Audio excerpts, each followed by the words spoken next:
अच्छा सर, साहब ये जो हॉस्पिटल है हकीम अजमल, उसमें वैकेंसी के अंदर जो है यहाँ के लोगों को लिया जा रहा है कि नहीं लिया जा रहा है? देखिए, उसके ऊपर हमारे शमीम खान साहब ने ऑब्जेक्शन लिया, हमारे आमदार साहब ने भी लिया, हम लोग गए कमिश्नर के पास मीटिंग किए, वहाँ जितेंद्र अवार्ड साहब ने भी और हम लोग ने भी बोला, जितेंद्र अवार्ड साहब ने मुकर होकर बोला कि स्थानिक जैसा ये अपना ये कचरा वाली जो है क्या क्रिस्टल कंपनी है वो भी बाहर के लोगों को ले रही है, तो भूमिपुत्रों का क्या होगा?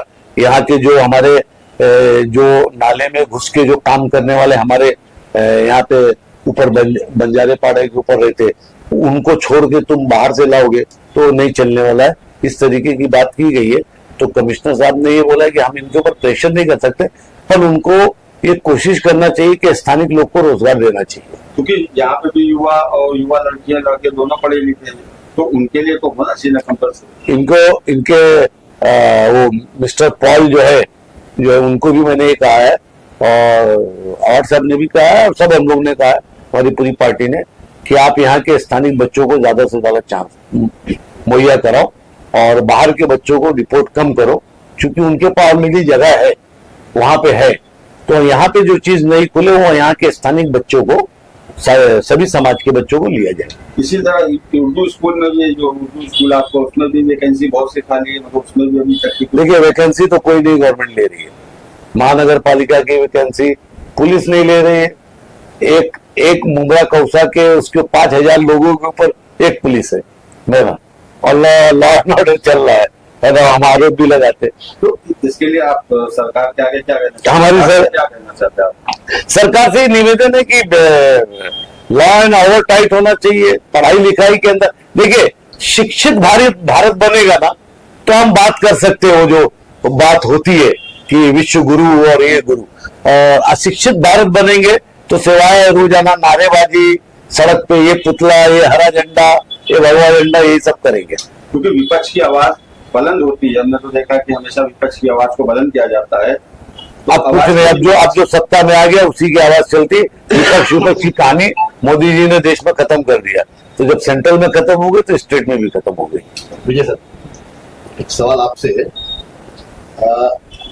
नवरात्र का पर्व चल रहा है, क्या इसमें होता है, कुछ संगठनों ने ये डिमांड किया है कि के प्रोग्राम में आने वालों को गोबर का तिलक और गौमूत्र का छिड़काव, जिसकी वजह से टारगेट यहाँ पे वो लोग हैं जो मुस्लिम समुदाय को चाहते हैं। वहाँ पे आपकी निगाह में कैसा? देखो, ये बातों पे तो मैं निषेध करता हूँ। जो ये बात करते, जो भाई साहब ने बोले समाज कंठक, ये हर समाज में रहते हैं, हिंदू समाज में भी है, मुस्लिम समाज में, हर समाज में समाज कंठक रहते हैं। तो इनको मैं निषेध ही करूंगा। ये लोगों को ऐसा नजरअंदाज करने का, फालतू के लोग कमेंट्स करते बोलते हैं, इसलिए इनको नजरअंदाज करने का। ये देश है, देश में हर धर्म, हर जाति का, हर समाज को उनका गर्व रहना चाहिए। हिंदू धर्म है, मैं हिंदू, मुझे हिंदू धर्म पे गर्व है। भाई साहब मुस्लिम है, मुस्लिम धर्म क्यों उनका गर्व है? अभी भाई साहब ने क्या बोला थोड़ी देर पहले, आपने तो रिकॉर्ड किया होगा, आई लव यू महादेव। तो हम भी आई लव यू मोहम्मद बोलने के लिए क्यों? हम बोल सकते हैं I love you Mohammed, I love you Shri Ram, I love you Mahadev. ये हर धर्म पे अपना गर्व होना चाहिए, बस इतना बोलूंगा। एक लास्ट क्वेश्चन, एक मैं भाई की बात बहुत अच्छी लगी, मैं बता दूं, मैं मेरे शहर की बात करता हूँ, मैं देश की बात नहीं कर रहा हूँ। मेरे शहर में राजन केनी साहब का डांडिया है ना, सबसे पुराना, सुधीर भगत जी का डांडिया है। आप जाइए वहां, किसी ने रोका है क्या आप लोग को? आप जाइए अपना यहाँ मुमरा मित्र मंडल है ना, शंकर मंदिर ना, शंकर मंदिर, वहां चले जाओ तो ये सब जो है ना पब्लिसिटी स्टंट पाने के लिए है ना, कहीं ना कहीं ये सब चीजें लाई जाती है, जबकि इसका आम जिंदगी से कोई वो नहीं। क्लास में सर आपसे, all India Muslim personal board ने 3 तारीख को बंद का आह्वान किया है। आमतौर से देखा जाता है कि ये जो प्रॉब्लम है ये डायरेक्ट मुस्लिम कम्युनिटी का है, लेकिन भारत बंद में अगर नॉन मुस्लिम कम्युनिटी भी शामिल होगी तो उसके लिए आपको क्या मतलब? बहुत अच्छी बात, आपका क्या योगदान रहेगा? गलत है, सुनो ना, गलत करती है गवर्नमेंट तो मैं भी निषेध करूंगा उसका। और मुसलमानों पे अत्याचार होता होगा, ये देश की आजादी के लिए सभी लोगों ने खून बहाया है। बहुत लोग ऐसे सैनिक है कि उन्होंने ये देश के लिए खून बहाया है। अभी ये रोड वाला अपना ये कौन सा हाईवे, उनको क्या नाम दिया अपना कि आसपास हाकिम अजमल अजमल खान, उनका इतिहास निकालो, उन्होंने क्या किया है देश के लिए, उन्होंने देश के लिए शहीद हुए। एपीजे अब्दुल कलाम देश को, हिंदुस्तान देश को उन्होंने एक मिसाइल दी है। ये लोगों में कब समझ आएगा? ये लोगों को दिमाग में बैठना चाहिए। तो मैं ऐसा नहीं बोल रहा हूँ कि ये धर्म को आगे लो, वो धर्म को लो, सभी धर्म है देश के लिए, सबने खून बहाया है, सब जाति धर्म के लोगों ने इसको शहीद हुए, सब लोग एक साथ रहे। तो यही मेरे से आशा है। और एक पत्रकार लोगों को मैं आप लोगों को बता दूं, डिस्ट्रक्टिव माइंडेड कोई भी पॉलिसी किसी भी मुल्क के अंदर, हिटलर आया चला गया, मजूरी आया चला गया, है ना, ये भी आया है चले जाएंगे। डिस्ट्रक्टिव माइंड की पॉलिटिक्स करने वाले देश में, कोई देश में ज्यादा दिन तक नहीं। एक दिन जनता को मालूम पड़ेगा और फिर वही जनता रिवॉल्ट होगी और वही जनता फैसला करेगी। ना हिंदू करेगा ना मुसलमान करेगा, देश की जनता फैसला करेगी। श्रीलंका में हुआ, तमाम सब हो रहा है ना, क्योंकि कब तक आप बेवकूफ बनाओगे, कब तक बच्चों को ना अनपढ़ बना के नारे लगवाओगे, ज्यादा दिन नहीं चलता है। कोई भी धर्म हो, फिर कोई भी हो। मेरा तो एक ही संदेश है, हिंदू मुस्लिम हर जाति धर्म एक साथ रहना चाहिए और सब कुछ एक साथ, हर त्योहार हो, कोई भी एक साथ। मुमरा में तो मैं आज तक देखा नहीं कि हिंदू मुस्लिम कभी हुआ है।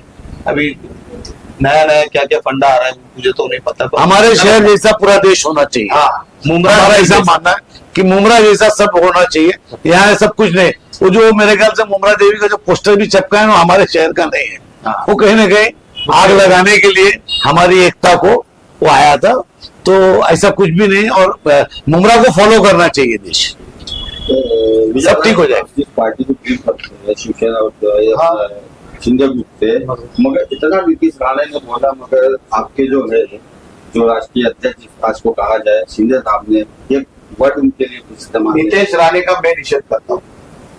जब गणपति विसर्जन में जो टीएमसी ने गणपति की मूर्तियां वहां से लाके वो डंपिंग में फेंकी थी, टाइगर के डंपिंग में, तब ये नीतीश राणे का हिंदुत्व सोया था क्या?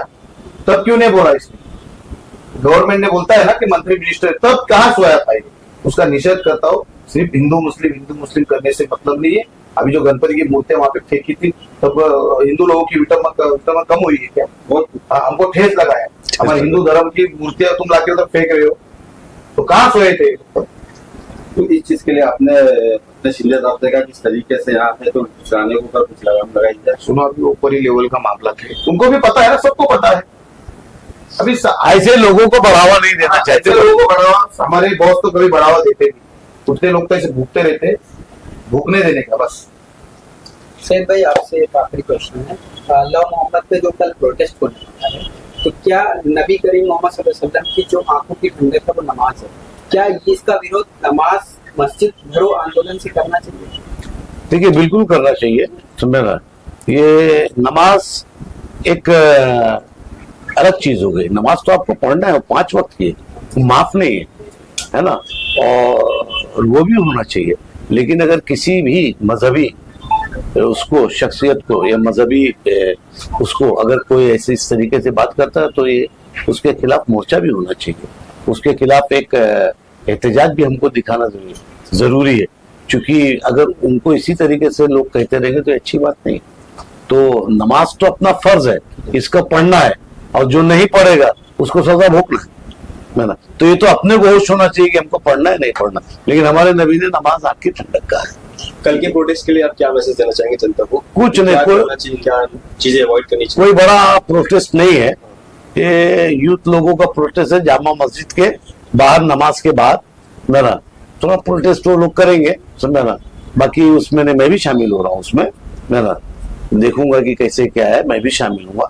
तो कोई ऐसा किसी के खिलाफ नारा नहीं है, किसी के खिलाफ वो नहीं है।